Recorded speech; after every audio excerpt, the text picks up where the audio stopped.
बिहार में मुख्यमंत्री चेहरा है कौन? दलितों का सबसे बड़ा चेहरा चिराग पासवान को माना जाता है। अब ये भी चेहरा निकल कर आ रहा है जो जीतन राम मांझी को भी प्रमोट कर सकती है, क्योंकि भारतीय जनता पार्टी का ट्रैक रिकॉर्ड रहा है। अगर कोई मुख्यमंत्री वो अपना बनाना चाहती है तो वो ऐसे चेहरा ढूंढ कर लाते हैं जो किसी के जहन में नहीं रहता। जहन में नहीं रहता, क्योंकि उन्हें बिल्कुल ढूंढ ढांड के प्यादे लाने होते हैं। वो प्यादे जिनकी अपनी कोई औकात नहीं होती, जो प्यादे उनके हिसाब से चल सके और जब समय आने पे वो अपनी शहादत दे सकें। सच्ची बात यह है, जो समय आने पर अपनी शहादत दे। शहादत का मतलब है कि जब उनसे कहो कि मुख्यमंत्री पद छोड़ दो तो वो फौरन छोड़ दें, क्योंकि उनके पीछे 4 लोग भी खड़े होने वाले आपको नहीं मिलेंगे। कठपुतली मुख्यमंत्री आज की डेट में देख लीजिए पूरे देश में। मोहन यादव क्या है? कठपुतली मुख्यमंत्री हैं। नायब सिंह सैनी कठपुतली मुख्यमंत्री हैं। उसके बाद राजस्थान में देख लीजिए, कठपुतली मुख्यमंत्री हैं। आज उनकी अपनी हैसियत है। राजस्थान में कद्दावर नेता थी वसुंधरा राजे, उनको किनारे कर दिया क्योंकि वसुंधरा राजे दम ठोक के उनके साथ चैलेंज करने का मादा रखती थी। आज उनके पीछे कौन खड़ा है? कोई नहीं खड़ा हुआ। जिसको चाहते हैं उसे मुख्यमंत्री बनाते हैं, जिसे चाहते हैं उसे रातों रात हटा देते हैं। उपराष्ट्रपति तक को हटा दिया। उपराष्ट्रपति धनखड़ साहब, लगातार उनकी हालत ये थी, जी जी जी यहाँ से उनके कंधे झुके हुए रहते थे। लास्ट एंड फाइनल जब उन्हें लगा कि मेरी बहुत बेइज्जती होने लगी और मेरे बहुत ज्यादा झुकाव दिखने लगा है लोगों को भी, उन्होंने कहा मैं स्वास्थ्य कारणों से इस्तीफा देता हूँ। और अब उसके बाद वो लगातार अपनी मीटिंग्स अटेंड कर रहे हैं, लगातार पब्लिक के बीच में जा रहे हैं। अब स्वास्थ्य कारण सामने नहीं आ रहे। अब क्या हुआ? लेकिन फिर बिहार में जो अब आप कह रहे हैं बिहार में कोई ऐसा चेहरा नहीं बचा, तो क्या नीतीश कुमार को अब ऐसा नहीं लग रहा है जो अगर उनकी इज्जत नहीं है भारतीय जनता पार्टी के साथ या उनका वो अहमियत नहीं बचा है तो वो अपना पलटी मार, उनका ट्रैक रिकॉर्ड तो वही रहा है, तो क्या उनको फिर से पलटी मारना चाहिए था? क्योंकि लालू प्रसाद यादव हो या फिर तेजस्वी यादव हो, इन लोगों की तरफ से हर बार कहा गया दरवाजा मेरे लिए खुला है। लेकिन अब उनका पलटी मारना बहुत मुश्किल है, क्योंकि ये बीजेपी की खासियत क्या है, ये अजगर की तरह की राजनीति करती है।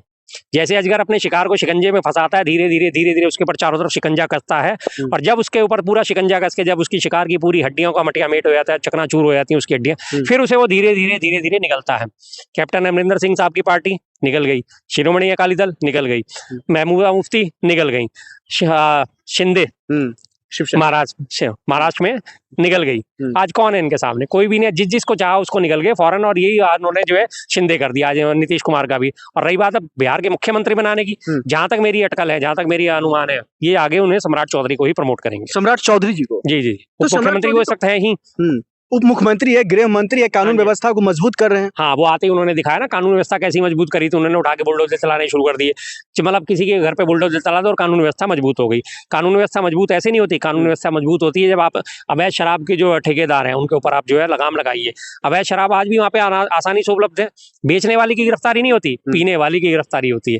पीने वाले को जो है जेल में उठा के डाला जाता है, पीने वाले को जो है जेल में बंद करा जाता है, फिर उसकी जमानतें होती रहती हैं या उससे फिर मोटा पैसा लेके वसूल करके छोड़ा जाता है। बिहार वासियों के साथ या बिहारियों के साथ धोखाधड़ी किया नीतीश कुमार, जेडीयू पार्टी या भारतीय जनता पार्टी? सारे ही करते हैं उनके साथ, तो उन्हें छोड़ता कौन है साहब?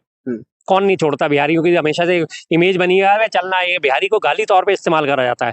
लेकिन अब ये इस बार के जो चुनाव हुए थे, इस बार बिहारियों ने भी दिखा दिया कि वो मतलब उनके, मैं समझता था कि राजनीतिक समझ बहुत बड़ी है। उन्होंने 10,000 के लालच में आके अपना जो वोट बेचा, जब उनके के पास अच्छा खासा उनके पास समर्थन था, उनके पास अच्छा खासा मौका था इस बार सत्ता को बदलने का, सत्ता परिवर्तन का मौका था, लेकिन उन्होंने सत्ता नहीं बदली और 10,000 के लालच में आके अपना वोट जो है वो बेच दिया।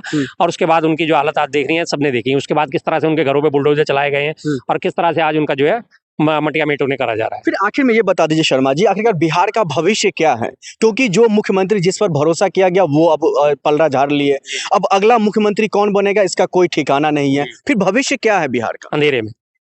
ये तो उसी दिन तय हो गया था जिस दिन ये सरकार बनी थी, एनडीए की सरकार बनी थी।